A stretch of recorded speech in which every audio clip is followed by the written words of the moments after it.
taksiga olib, yarim soat ichida birorta avtobus to'xtamadi. Katta bekatga borish kerak edi. Piyoda yo'l oldi. Uzoqda Adham aka ustaxonasining oqish biqini ko'rinib, noxush tuyg'ular ko'ngil dunyosida g'ivirlab qoldi. Ustaxona yonidan yayov o'tmaslik uchun Tillajon bekat eltib qo'yadigan mashina kutib turdi. Bir payt Niva sekinlab yo'l chetida to'xtadi. Motori o'chib qolganiga qaraganda buzilgan edi. Haydovchi bir ish chiqara olmagach, Tillajon iziga qaytib unga salom berdi. "Uka, yaqin o'rtada ustaxona bormi?" so'radi haydovchi. "U ana, uzoqda ekan. Jon uka, itarishi bor. O'sha yoqqa ketayotganga o'xshaysan. Qani kapotni oching. Mening ham ustachilikdan xabarim bor." Nima bo'lganiga tushuna olmadim. Bu eski arava jonga tegdi, dedi haydovchi qopqoqni ko'tarar ekan. Tillajon motor ustiga engasharkan, ustachilikka beqiyos bog'lanib qolganini ilk marta his etdi. Ijodga tashna, ilhomi qaynab turgan shoir qog'ozga qanday yutoqib tashlanib she'rlar bitsa, u ham butun vujudi bilan motorga singib ketguday yopishib, buzilgan qismni axtardi. Oradan bir necha daqiqa o'tdi xolos. "Mundishlik ishdan chiqibdi aka", dedi Tillajon. "Ustaxonaga olib borsangiz qo'yib beradi. Bu ketishingizda yana o'chib qoladi. Spiralga kafolat yo'q. Kuymagan bo'lsa ham tamom bo'pti hisob." Ikkovlon mashinani ustaxonaga itarib kelishdi. Maydonga burilgach Tillajon xayrlashdi. Bu yerdagilar uni ko'rishni istamadi. Biroq osmondan tushdimi, yerdan chiqdimi, maydon o'rtasida turgan mashina oldida qo'llarini artayotgan Jo'raqul paydo bo'ldi. Yonidagi usta yigitga Tillajonni ko'rsatib nimadir deb kuldi. Tillajon o'zi ham bilmagan holda tuhmatkashning ustiga bostirib bordi. "Yaxshi ish topibsan", iljaydi Jo'raqul. "Mashina itarish ham yomon kasb emas, bratishka. Seni erkak emas desam, odam ham emas ekansan. Hatto ayol tuqqaniga ishonmayman." Tillajon uning ko'krak cho'ntagidan Ozodaning suratini yulqib olib mayda-mayda qildi. "Bunchalik ifloslikni qayerdan o'rgangansan, ha? Pulni o'g'irladingmi tan ol. Birovning bo'yniga qo'yib, qon qusasan hali. Bo'ldingmi?" dedi Jo'raqul labi kezarib. "Yo yana nimadir deb sasiysanmi?" Bu safar Tillajon o'zi ham kutmagan tarzda shu qadar zarb bilan urdiki, oyog'i osmondan kelib, asfaltga chalpak bo'lib tushgan Jo'raqulga bir zum hayron qarab qoldi. Raqibining og'zi qonga to'ldi. Tuflay olmay o'rnidan gandiraklab turmoqlikka urindi. Ko'zlari ochiq, ammo hushi o'zida emas edi.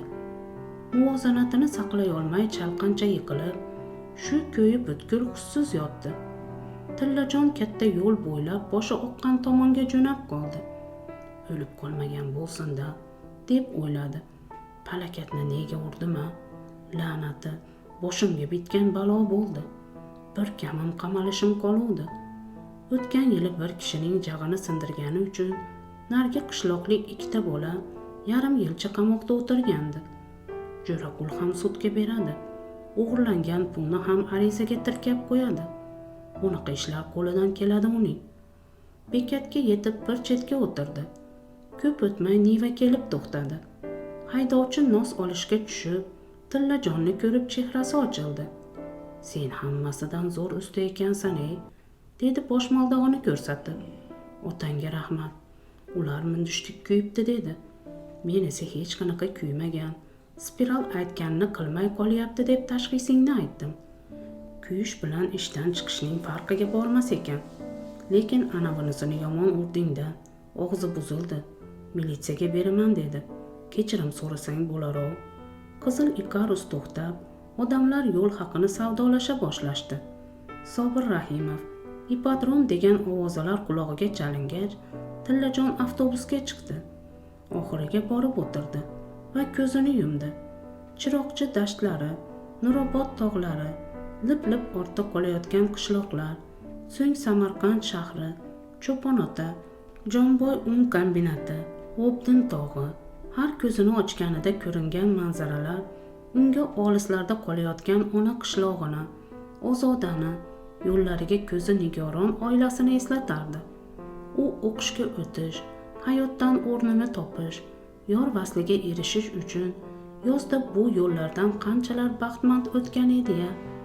Endi esa otasidan yuz o'girgan, otasi esa undan yuz o'girgan, oilasini oxirgi sigirdan judo qilgan va militsiya axtarayotgan jinoyatchi. Bularning hammasi bir bo'ldi. Ozodadan ayrilgani bir. Yig'lamaslikka urindi, ammo xo'rligi kelib, ko'ziga yosh to'lib kelaverdi. Hademay bu yo'ldan, xuddi u borayotgan Toshkent shahriga Ozoda ham yo'l oladi. Ozoda bilan bitta shaharda yashaydi. Bir havodan nafas oladi. Biroq uni hatto shu qiz ham tushunmaydi. Tushunishi uchun Tillajon nima karomat ko'rsatdi? Dashtu dalalarda 100 martalab Ozodani sevaman deb qichqirgani bilan nahotki biror nima o'zgarib qolgan bo'lsa? Menga ishonmaydi, dedi Tillajon. Nega ishonish kerak? O'zimcha yaxshiman, boshqalar uchunchi? Balki rostdan ham otam xafa bo'lsa xafa bo'lgulik fe'lim bordir. Biroq otam menga qarashmaganini bilaman. Jo'raqul tuhmat qilganidan xabarim bor. Ozoda o'qishdan yiqilganim uchun ro'yxushlik bermayapti. Men anglagan haqiqatlar shu. Bundan boshqa nima bor? Toshkent Asrorni yutib yuborgan edi. Yaxshiyam bir qashqadaryolik aravakash o'z yurtdoshini eslab qolgan ekan. Uning boshqa bozorga o'tib ketganini aytib manzilni tushuntirdi. Topolmasangiz qayting, kvartira bor deb qog'ozchaga manzilini yozib berdi. Boshqa bozordan ham Asrorni topolmadi. Yarim kechasi ming mashaqqat bilan qog'ozchadagi manzilni axtarib keldi. O'rnimga ishga chiqing, taklif aytdi o'sha yigit. Menga vaqtincha zo'r ish topilib turgandi. Aravamni begonaga berib qo'ygim yo'q, do'stim. Tillajon 6 kun ishladi. 7-kun Asror so'roqlab keldi va ishcha tog' Tilla deb bir chetga chaqirdi. Seni ikkitasi axtarib yuribdi. Ustaxonalarni bir-bir tekshirib chiqishyapti. Tachkachilik qilib yurganingdan ham gumonlari bor. Hademay bu yerga ham kelishadi. Nima ishkal qilgan desam, ustaxonadagi ustaning jag'ini 4 ta tishini sindirib qochgan deydi. Kimni urganding buncha? Jo'raqul tentaknida, dedi Tillajon va bo'lgan voqealarni so'zlab berdi. G'azabdan yigitlarning ko'zlaridan o't chaqnab, qo'llari musht bo'lib tugildi. Ular hali bunday nomardlikni eshitmagan edilar. Qaniydi shu yerda hozir bo'lsa-yu, uvadas chiqquncha tepkilassa. Qo'rqmang, biz sizni himoya qilamiz, deyishdi ijara uydagi yurtdoshlar. Ular oq-qorani ajrata olmaydigan ko'r bo'lsa, mana bizning 2 ko'zimiz ochiq. Kunlar isib qoldi. Qish tugashiga vaqt bor esa-da, Toshkentda bahor havosi esib yurar. Burchak-burchaklardagina qish qoldig'i, qorni ko'rish mumkin edi. Tillajon aravakashlikdan topgan pullarni Asrordan berib yuborgan edi. Soniyama-soniya yo'l qaraydi. Asror taqdir xabarchisi ham edi.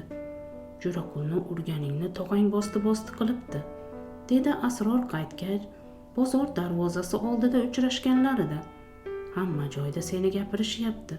Bo'lmag'ur, kasofati, darbadar chiqdi deyishyapti. O'sha Jo'raqul kimlarningdir yordami bilan o'zi ustaxona ochibdi. Topishi zo'rmish. Kamera yamash, balansirovka, yana allam balolar qilayotganmish. Ishchilari bor ekan yaramasning. Otang esa tamom bo'libdi. Enang ham. Yana bir xabar. Aytsam xafa bo'lmaysanmi? Xursand bo'ladigan biron gap eshitdimmi sendan?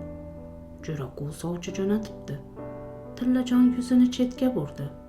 Ozodaga, dedi Asror. Odamlarning gapiga qaraganda beradiganga o'xshaydi. Hozir fotihalab qo'ysa, kelgusi yil 2-kursni tugatganda to'y qilisharmish. O'qish bitguncha er-xotin Toshkentda yashab turarmish. Jo'raqul mo'yka ochaman deb Miroboddan joy ham qidirayotganmish. Ozoda bilan mahkamroq gaplashganmisan o'zi? Jo'raqulning Toshkentda yashab qoladigan shashti yo'q emas, Tilla. Gaplashmayman. Ko'zi ochiq bo'la turib, odam bilan hayvonning farqiga bormagan qiz kerakmas, deb Tillajon o'rnidan turdi va aravasini sudrab bozor ichkarisiga jo'nadi. kimdir "Hoy arava, bo'shmisan? Bu yoqqa kel" degan edi, qayrilib ham qaramadi. G'urur uni o'sha kuni pulsiz qoldirdi.